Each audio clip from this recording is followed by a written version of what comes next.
Not Talking About You.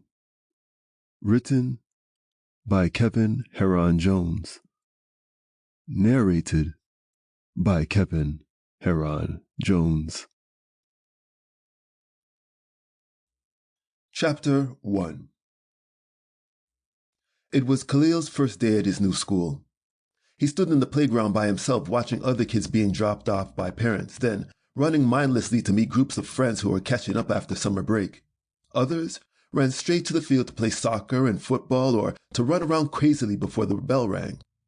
Khalil was athletic and loved to play sports. His favorite was to run track, high jump and long jump, but he was really good at soccer too. He wanted to join the boys on the field but was too shy to throw himself in the game. So he just walked the pavement surrounding the school. He stopped to watch some girls skipping double dutch. He was good at that too. He would skip with his cousin Marcia and her friends whenever his parents took him along to visit Uncle Randy and Auntie Jem.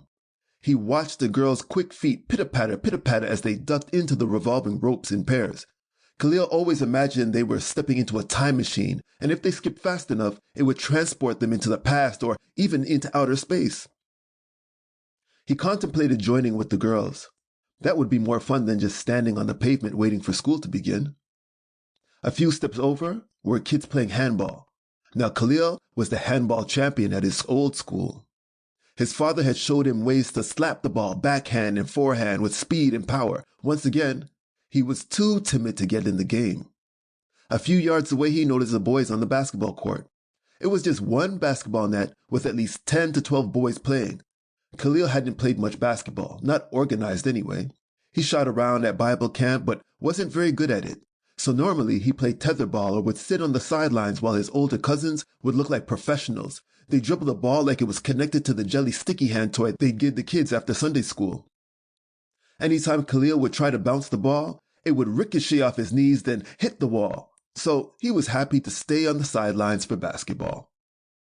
He walked closer to the game. Instantly recognized that the boys were playing American 21. Not the shooting game, but the one-on-one-on-one-on-one game. Some of his American cousins would call it Uptown. One player against the world is how Khalil would describe it. Literally, the player with the ball was being defended by everyone else on the court with no one to pass to. Like a pack of rabid wolves attacking a lonely lamb. The aim was to be the first to score 21 points. Some kids would play to 11 to make it quicker. Khalil watched the boys on the court play. Defenders crowded around the boy with the ball. They slapped and swiped and clawed at him as he attempted to dribble into a hurricane of bodies. It was a dangerous game. Khalil couldn't even see the boy with the ball any longer, as defenders had surrounded him. From the eye of the storm, the boy tossed up a shot that clanged off the metal backboard before bouncing into the rim. "Game! That's game!" the boy yelled, punching the sky triumphantly. He didn't seem bothered by the stream of blood trickling down his wrist as he celebrated his game-winning basket. "Oh, you got lucky. I had you right there, fam. My finger just grazed the shot on the way up," said one of the wolf-like defenders.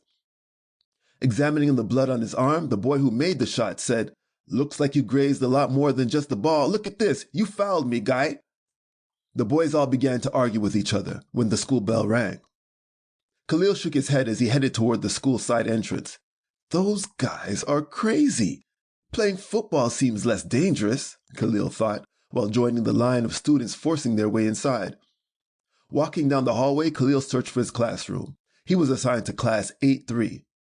Bumping off bodies like a pinball, he finally found his class at the end of the hall. There were about 20 students sitting at desks when he walked in. The teacher was sitting at her desk, watching the last few kids filter into the room.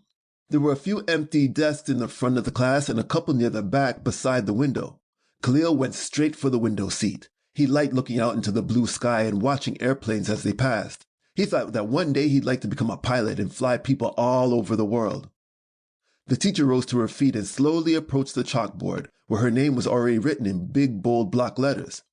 Some of the in-class conversations faded away as students noticed her walking to the front. But there were still some murmurs of a few groups who either didn't notice or didn't care that the teacher was getting started. Somehow, Khalil had neglected to read the name as he came into the class, as he was more preoccupied with observing the other students.